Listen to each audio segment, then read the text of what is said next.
I'm getting freaky.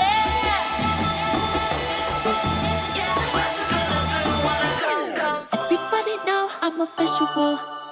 Yeah, I kill it cold like a criminal. I'm everybody's type, but nobody can deny. Yes, you know I get it, not I'm getting freaky. Yeah, I'ma bring the crazy. Get that freaky, freaky on. Get that freaky, freaky. I'm getting freaky. Get it right, get it right. Get that freaky, freaky on. 챙겨 보고 다 같이 freaky. Yeah, I'ma bring the crazy. Get that freaky, freaky on. Get that freaky, freaky. I'm getting freaky. Get it right, get it right. 상관하지 마. Hi friends! I'm so excited about this week's video. I have been wanting to do this for so long and I'm finally ready to do it, and I'm so excited to show you guys. As you can tell from the title, this is going to be a tattoo vlog. I'm going to reveal my very first tattoo.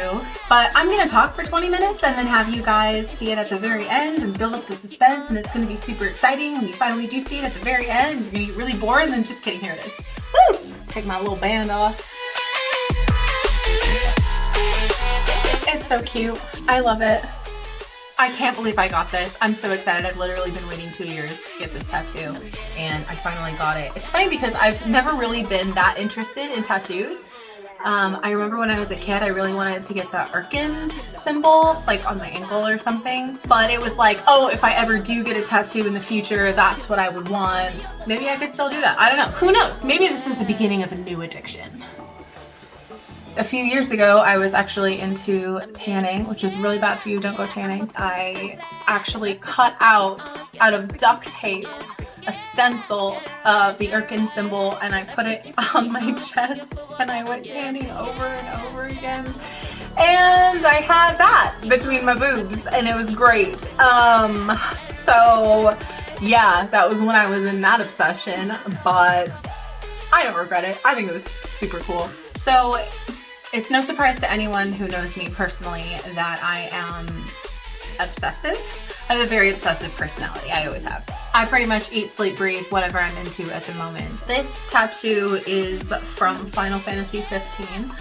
And if you guys watch my videos, you're already aware that I am obsessed. I am super into that game. It's my favorite game since Kingdom Hearts, Portal, it's up there. I just still eat, sleep, breathe. It's my jam. It took me a while to get into.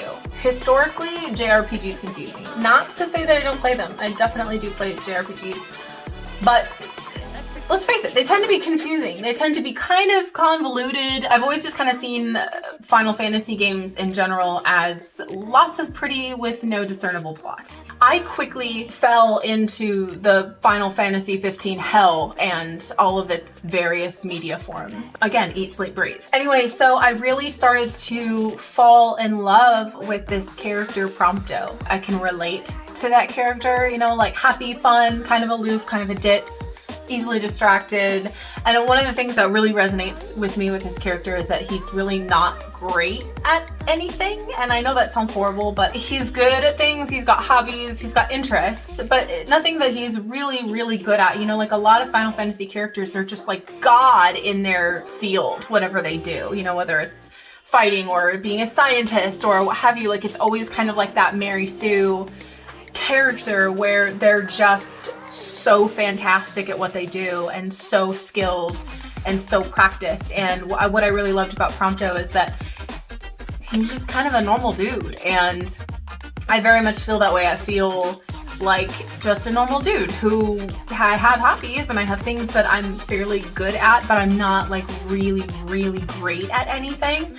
And that is one of his insecurities, and that is definitely one of my insecurities too, is that I just feel like a pleb. You know, he's absolutely girl crazy. When I was growing up, I was ridiculously boy crazy. You know, there's 4 females in the game, and I'm pretty sure he had a crush on 3 of them, including his best friend's fiance and his best friend's fiance's advisor. His character is also kind of what I aspire to be. Focused and driven, just kind of everybody's friend. Like, he really has that, like, you can sit with us personality. Like, I'm not too good for anyone, which I really kind of aspire to be like that. Just no judgment. I'm no better than you are. Let's be friends. There's a point to all of this, I swear. Really quickly, huge shout out to Dizzy Moogle over at Lockton. Without their tireless research and doing God's work in the fandom, I would not have been able to research the design and meaning behind the barcode. I appreciate them so much. So I'm actually going to talk about a little bit of spoilery stuff for episode Prompto. So if you haven't played it yet, or you want to watch it when I play it, and if you kind of want to learn the background the natural way, then skip to this timestamp right here, and you can skip all of the spoilery stuff. So Prompto is actually a clone made by this dude right here, Versatile Bethesda.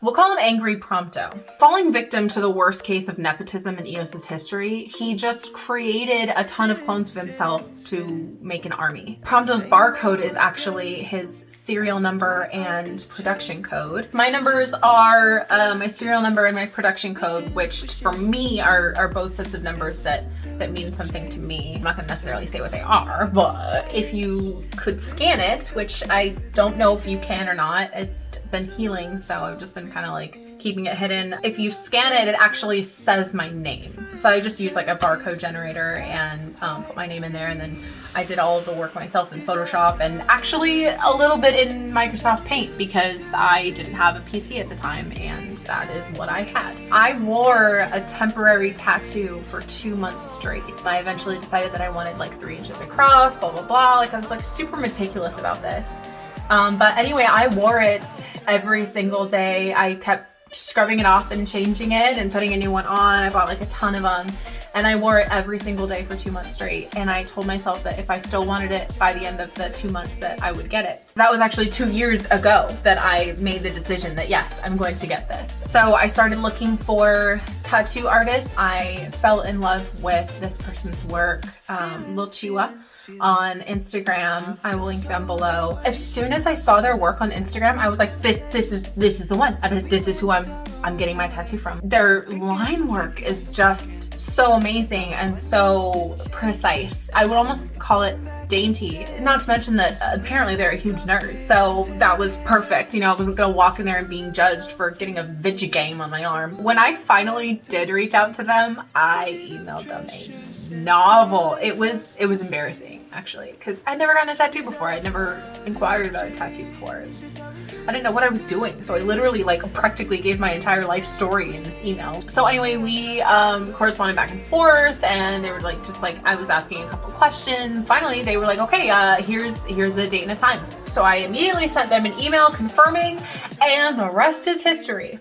Except it wasn't. Fast forward to about a week before the day. It's right around Valentine's Day, and I decided that since I was gonna have to drive to Oakland anyways, then my boyfriend and I might as well just make a Valentine's Day weekend out of it. And so we spent some time in Napa, blah, blah, blah, making reservations. I'm getting everything ready. It's gonna be amazing. And I open up my email. I go to the last message sent, and it was from me confirming. And I look up at the top, and there's big red letters at the top that say draft.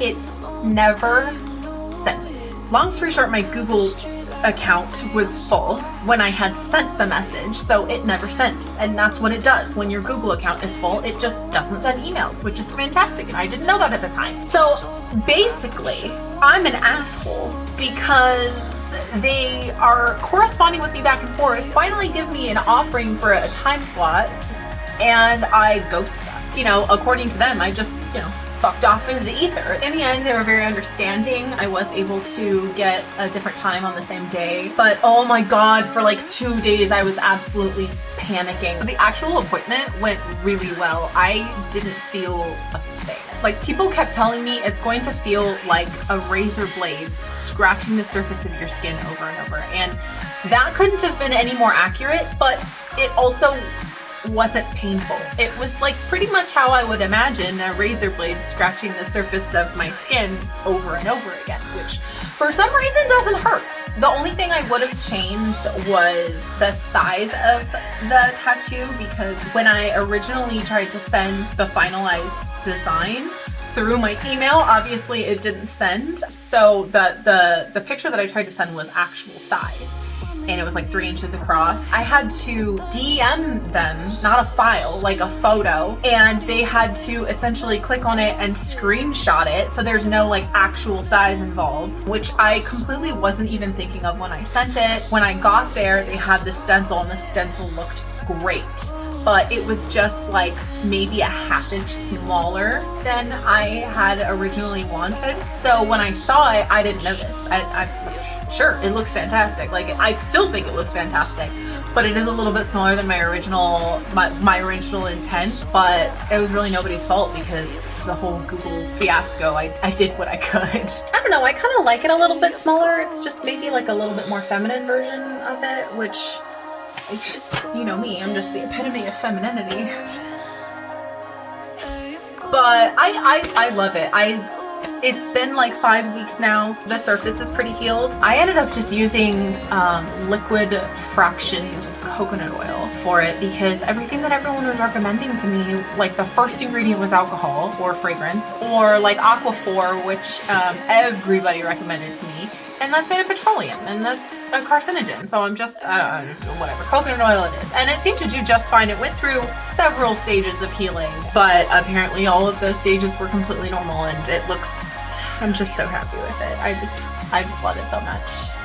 So anyway, that's pretty much it. I don't know if you can tell, but I'm super excited, and I just wanted to share it with the world because I am 30 years old and I finally have a tattoo. I remember when I called my mom and I told her, I was like, yeah, I'm gonna get my first tattoo and here's what it is. And she was just like, well, I mean, thanks for waiting till you're 30. I actually sent a picture of my wrist beforehand, like the day before I got it done. And I was like, take a good look, Mom, because it's the last time you're gonna see my naked wrist. And she's just texted me back like, I'll cherish it.